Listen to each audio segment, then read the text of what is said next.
انت عارف أسوأ شعور في الدنيا لما تكون برا البيت وفجأة تفاجئك أزمة إسهال. النهاردة هنتكلم عن أشهر دواء في علاج الإسهال، هو الإيموديوم اللي بينقذك بعد كده من كل المواقف الحرجة دي.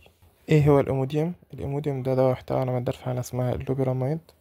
اللوبيراميد ده بيعمل حاجة إن هو يوقف حركة الأمعاء الزيادة، وبالتالي بيقلل عدد مرات دخول الحمام، ثم بيحسن امتصاص الماء في الأمعاء، وبالتالي يقلل الإسهال.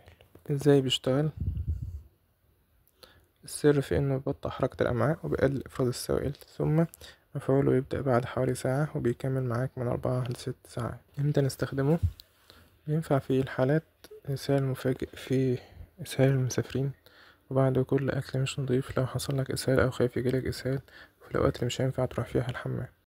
ازاي نستخدمه صح؟ الحد الأقصى بتاعنا في اليوم هو 8 أقراص. هنستخدمه قرصين في البداية، ثم قرص بعد كل مرة تدخل فيها الحمام.